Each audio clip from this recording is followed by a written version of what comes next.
사우디 왕자가 선택한 충격적 도전. 석유 왕국에 불어닥친 한글 열풍. 미국 대신 한국을 선택한 이유는 왕실의 격렬한 반대를 무릅쓴 위험한 결정. 중동을 뒤흔든 한글의 비밀. 바로 들어보겠습니다. 그 전에 잠깐. 시청 전 좋아요와 구독은 사연 소개에 큰 힘이 됩니다. 안녕하세요. 저는 사우디아라비아 왕실의 사촌 아흐메드 빈 하산 알 사우드입니다. 리야드 신도시 개발 프로젝트의 책임자로서 국가의 미래를 설계하는 중요한 임무를 맡고 있습니다. 지난달, 저는 생애 가장 흥미로운 경험을 하게 되었습니다.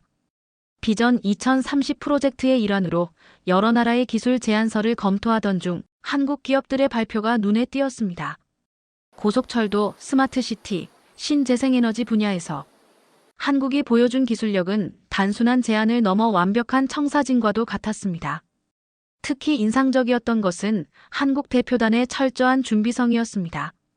사우디의 지형과 기후 조건을 고려한 맞춤형 설계, 오일머니 이후를 대비한 지속 가능한 발전 모델까지 그들은 마치 우리의 고민을 훤히 들여다본 듯 했습니다. 회의가 끝난 후 저는 한국 대표단을 저녁 식사에 초대했습니다. 통역을 통해 대화를 나누면서도 묘한 아쉬움이 들었습니다. 그들의 생각을 더 직접적으로 이해하고 싶다는 갈망이 생겼습니다. 식사 자리에서 한국 대표단장이 건넨 명함을 보며 한글의 독특한 모양에 호기심이 생겼습니다. 호텔로 돌아와 인터넷으로 한글에 대해 찾아보는 것으로 그날 밤은 깊어갔습니다. 세종대왕이라는 군주가 백성들을 위해 만든 과학적 문자라는 사실에 놀랐습니다. 자음은 발음기관의 모양을 본뜨고 모음은 하늘과 땅과 사람의 철학을 담았다는 설명에 깊은 감명을 받았습니다. 다음 날 아침, 저는 충동적인 결정을 내렸습니다. 한국어를 배우기로 한 것입니다. 리야드 주재 한국문화원에 연락해 개인 교사를 요청했습니다. 며칠 후 시작된 첫 수업에서 한글의 기본을 배우며 느낀 것은 이 문자가 단순한 의사소통 도구를 넘어 창조적 사고체계라는 점이었습니다. 왕실로 돌아오는 길에 제 결정이 가족들에게 어떻게 받아들여질지 고민이 되었습니다. 우리 가문은 전통적으로 영국, 미국과 긴밀한 관계를 유지해왔고 교육과 비즈니스에 있어서도 서구 중심적 사고가 강했습니다. 특히 삼촌 칼리드 왕자는 미국과의 관계를 최우선시하는 보수파였습니다. 저택에 도착하자 비서가 다급히 다가왔습니다. 칼리드 삼촌께서 저를 찾고 계시다는 것이었습니다. 회의실로 들어서자 삼촌의 표정이 평소보다 굳어 있었습니다. 테이블 위에는 한국과의 경제협력에 관한 보고서가 펼쳐져 있었습니다. 삼촌은 단도직입적으로 물으셨습니다. 왜 갑자기 한국에 관심을 갖게 되었느냐고. 그들의 기술력은 인정하지만 우리 가문과 국가의 미래는 여전히 서구와의 동맹에 달려있다는 것이 삼촌의 변함없는 신념이었습니다. 저는 조심스럽게 한국에 대해 알게 된 사실들을 말씀드렸습니다. 전쟁의 폐허에서 세계 10위권 경제대국으로 성장한 역사, 천연 자원 없이 인적 자원만으로 이룬 기적, 그리고 무엇보다 한국 여권의 강력한 위상에 대해 설명했습니다. 세계 3위의 비자 면제국 수를 자랑하는 한국 여권의 영향력은 석유라는 단일 자원에 의존해온 우리에게 중요한 시사점을 준다고 말씀드렸습니다. 삼촌의 눈빛이 흔들렸습니다. 그러나 곧 단호하게 말씀하셨습니다. 개인적 호기심은 이해하지만 왕실의 일원으로서 더 신중해야 한다고요. 방을 나서는 삼촌의 뒷모습을 보며 제 앞에 놓인 도전이 단순한 언어 학습을 넘어설 것임을 직감했습니다. 창밖으로 리야드의 황금빛 사막이 펼쳐진 그날 저녁, 저는 한글 공책을 펼치며 결심했습니다. 이 과학적 문자가 담고 있는 철학과 한국의 발전 모델이 우리 사우디의 미래의 중요한 열쇠가 될 것이라고 말입니다. 매일 아침 공식 일정 전, 저는 2시간을 한글 공부에 할애했습니다. 한국어 교사 박하윤 선생님은 세종대왕이 한글을 창제한 배경부터 가르쳐 주셨습니다. 1443년 백성들이 자신의 생각을 제대로 표현할 수 없는 현실을 안타깝게 여긴 세종대왕이 모든 사람이 쉽게 배우고 사용할 수 있는 문자를 만들었다는 이야기는 통치자로서 깊은 감명을 주었습니다. 한글의 과학적 원리를 배울수록 그 체계성에 감탄했습니다. 자음은 발음기관의 모양을 본떠 만들었고 모음은 철학적 개념을 담고 있었습니다. 소리의 변화에 따라 글자 모양도 체계적으로 변한다는 점이 놀라웠습니다. 마치 현대 컴퓨터 프로그래밍 언어처럼 논리적이고 조직적인 구조였습니다.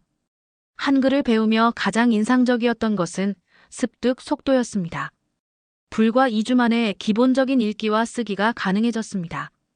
아랍어와 영어를 모두 구사하는 제게도 이렇게 빠르게 새로운 문자 체계를 익힐 수 있다는 사실이 신기했습니다. 이것이 바로 세종대왕이 이루고자 했던 누구나 쉽게 배울 수 있는 문자의 본질이었습니다. 어느 날 아침 한글 공부를 하고 있던 중에 사촌 파이살이 갑자기 서재를 방문했습니다. 그는 제 책상 위에 펼쳐진 한글 교재를 보고 의아해했습니다. 왕실의 일원이 한국어를 배우는 것이 그에게는 이해하기 어려운 광경이었을 것입니다. 더구나 파이살은 칼리드 삼촌과 매우 가까운 사이였습니다. 파이살에게 간략히 한글의 특성과 한국에 대한 제 관심을 설명했습니다. 처음에는 회의적이던 그의 표정이 점차 호기심으로 바뀌었습니다. 특히 한국이 전쟁의 폐허 속에서 세계 10위권의 경제 강국으로 성장한 역사에 관심을 보였습니다. 제가 공부하던 책 중에는 한국의 경제 발전을 다룬 영문 서적이 있었습니다. 그 책에는 한국이 1950년대 전쟁 후 세계 최빈국에서 출발해 불과 60년 만에 선진국 반열에 오른 과정이 상세히 설명되어 있었습니다. 석유 같은 천연자원 없이 오직 인적, 자원과 교육에 대한 투자로 이룬 성과라는 점이 우리 사우디의 미래에 중요한 시사점을 제공했습니다. 파이살은 책장을 넘기며 한국의 통계 자료들을 눈여겨보았습니다. 세계 최고 수준의 대학 진학률, 특허 출원 건수, 그리고 한글의 높은 문해율이 가져온 교육적 효과에 대한 내용이었습니다. 특히 디지털 시대에 한글이 갖는 강점에 관한 부분에서 그의 눈이 반짝였습니다.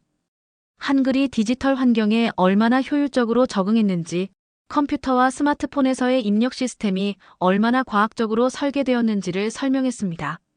한국이 IT 강국으로 성장한 배경에는 한글이라는 과학적 문자 체계가 있었다는 점을 강조했습니다. 저녁이 되어 파이살이 떠난 후 저는 리야드 도시 계획도를 펼쳐보았습니다. 우리가 구상 중인 신도시에 한국의 스마트시티 기술을 적용한다면 어떨지 상상해 보았습니다. 사막 위에 첨단 기술과 전통이 공존하는 도시, 과거의 영광에 안주하지 않고 끊임없이 혁신하는 나라. 한글을 통해 엿본 한국의 정신은 제 비전에 새로운 활력을 불어넣었습니다. 그날 밤 저는 처음으로 한글로 일기를 써보았습니다. 서툴지만 진심을 담아 적은 문장들 속에서 저는 미래를 향한 작은 발걸음을 내딛고 있었습니다. 하지만 이 작은 변화가 앞으로 어떤 파장을 몰고 올지 그때는 아직 알지 못했습니다. 한글 공부를 시작한 지 한 달이 지났을 무렵 저는 칼리드 삼촌으로부터 공식 소환을 받았습니다. 정기적인 왕실 회의였지만 평소와 달리 분위기가 무거웠습니다. 회의실에 들어서자 여러 시선이 일제히 저를 향했습니다. 테이블 중앙에는 한국 기업들과의 협력 제안서가 펼쳐져 있었습니다. 칼리드 삼촌은 점잖은 목소리로 입을 열었습니다. 최근 제가 추진하는 한국과의 경제 협력 프로젝트가 전통적인 우방국들, 특히 미국과의 관계에 미묘한 영향을 줄 수 있다는 우려였습니다. 여러 원로 가족들은 고개를 끄덕이며 삼촌의 말에 동의했습니다. 회의를 마치고 나오는 길에 큰아버지께서 저를 따로 불렀습니다.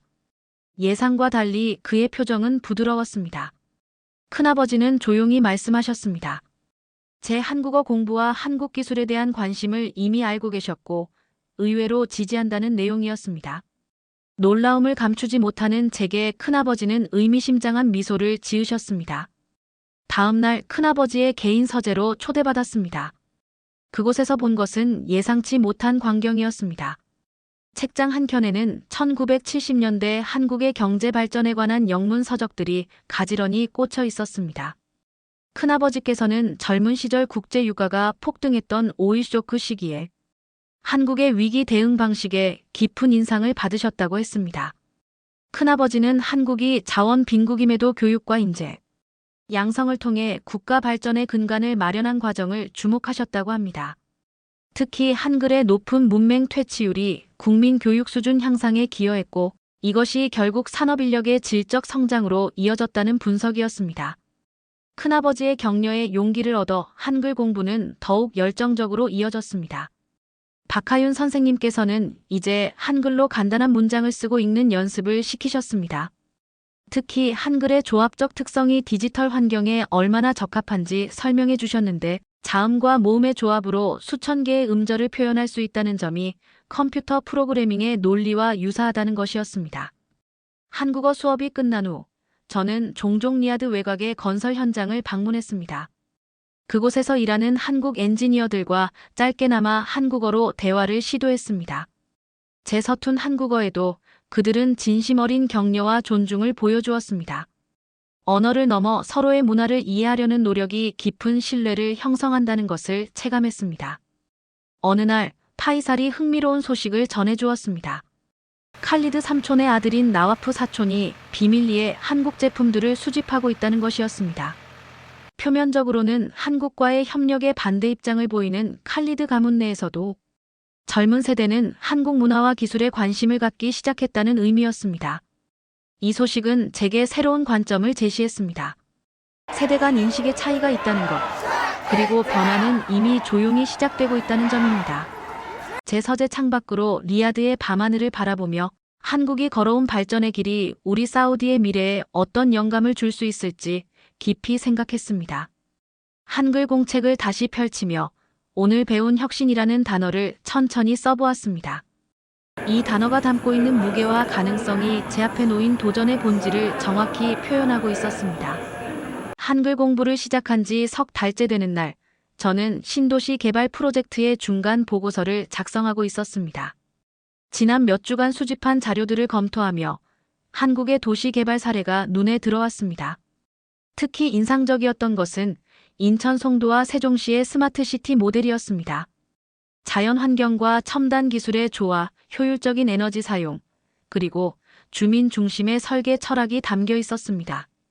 보고서에 이 사례들을 포함시키기 위해 저는 박하윤 선생님의 도움을 받아 한국어 자료들을 더 깊이 살펴보았습니다.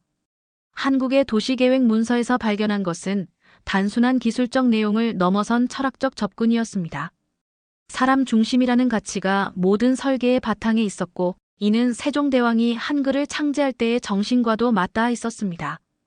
박하윤 선생님은 세종대왕의 애민정신이 현대 한국의 발전 과정에서도 중요한 원동력이 되었다고 설명해 주셨습니다.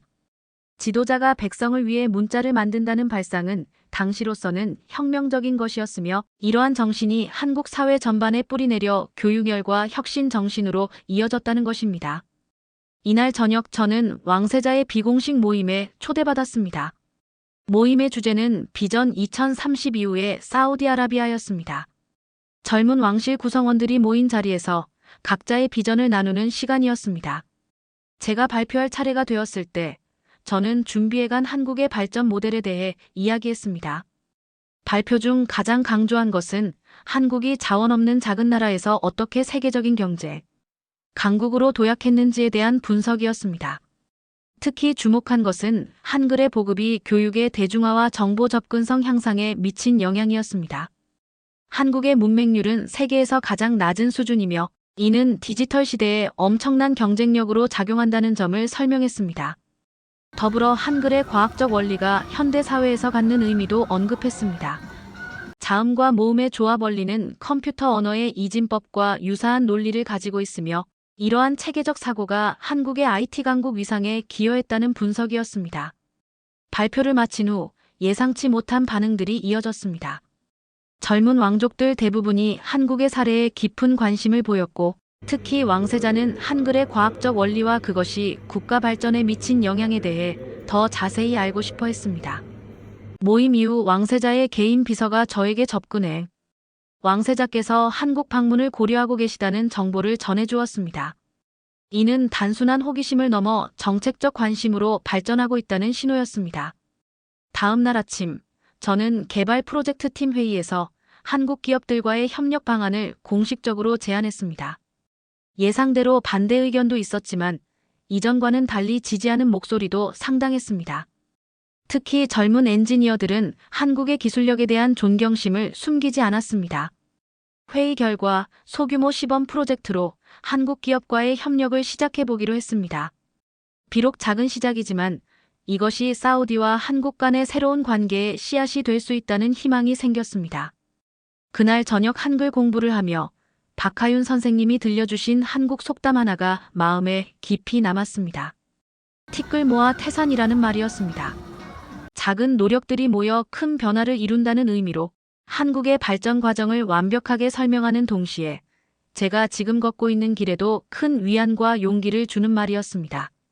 리야드의 황금빛 모래먼지가 서린 아침, 저의 경제사절단은 대한민국 서울을 향한 여정을 시작했습니다. 사우디아라비아 왕실 최초로 한국의 첨단 기술과 도시, 발전 모델을 직접 체험하고자 하는 제 야심찬 여행이었습니다. 인천국제공항에 첫 발을 내딛는 순간부터 제 눈에 들어온 것은 한국의 놀라운 현대화된 인프라였습니다.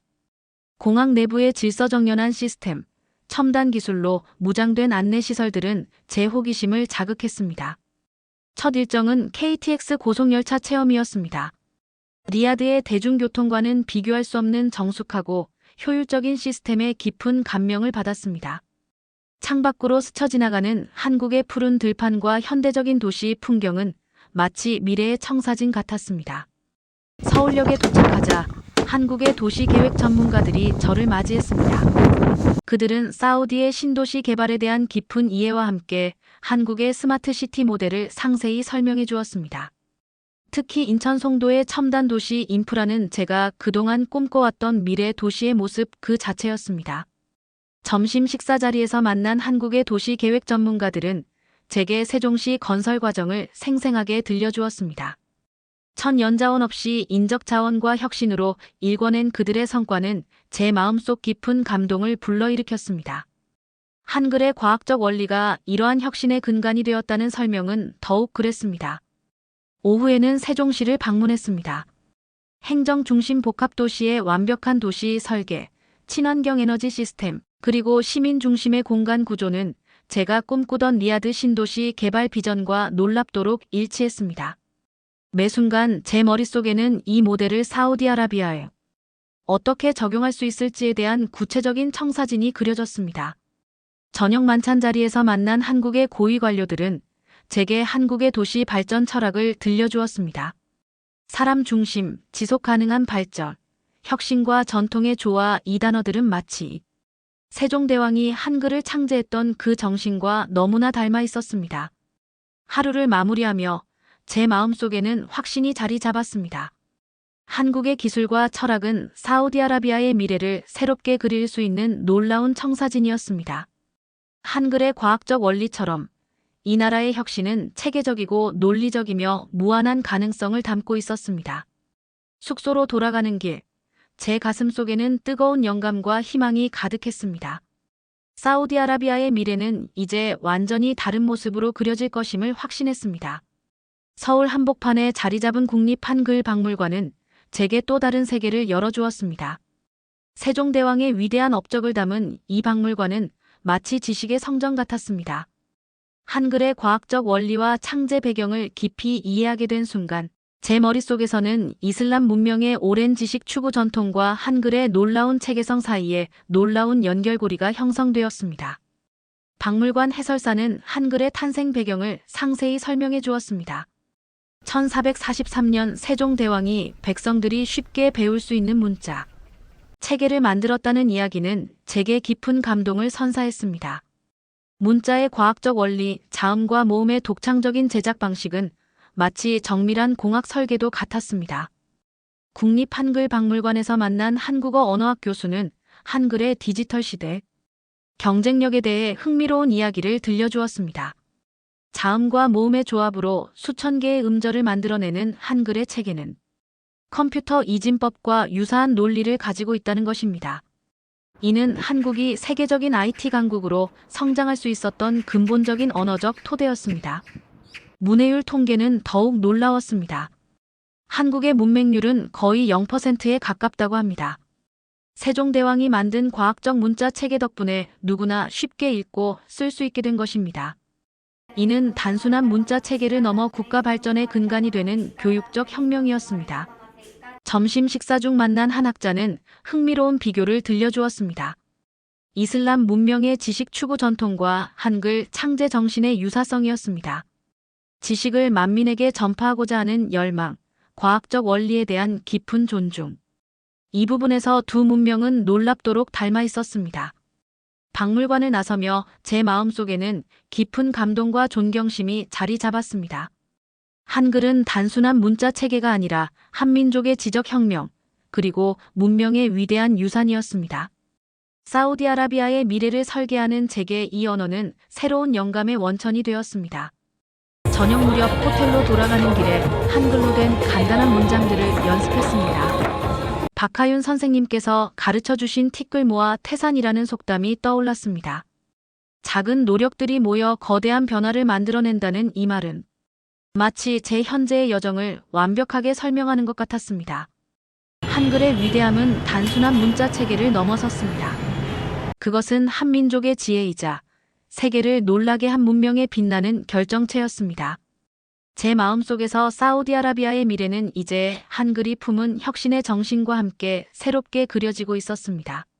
리야드로 귀국한 저는 왕실의 교육 시스템에 혁신적인 변화를 가져오고자 결심했습니다. 국립왕립대학의 한국학연구소 설립을 추진하는 것이 첫 번째 프로젝트였습니다. 한국의 교육 철학과 한글의 과학적 원리를 깊이 연구하고 이를 사우디아라비아의 교육 모델에 접목시키고자 하는 야심찬 계획이었습니다. 처음에는 왕실 내 보수적인 세력들의 반대가 만만치 않았습니다. 그러나 제가 준비한 한국의 교육, 성과와 한글의 놀라운 특성에 대한 자료들은 점차 그들의 마음을 움직이기 시작했습니다. 세계 최고 수준의 대학 진학률, 특허 출원 건수, 그리고 한글이 가져온 교육적 혁신은 그들도 부인할 수 없는 사실이었습니다.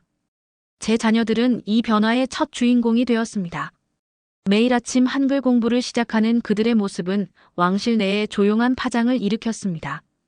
처음에는 의아해하던 다른 가족들이 점차 호기심을 보이기 시작했고 어느새 왕실 자녀들 사이에서 한국어 학습이 조용한 유행처럼 퍼져나갔습니다. 왕립대학의 언어학 교수들과 협력하여 한글 학습 프로그램을 개발했습니다.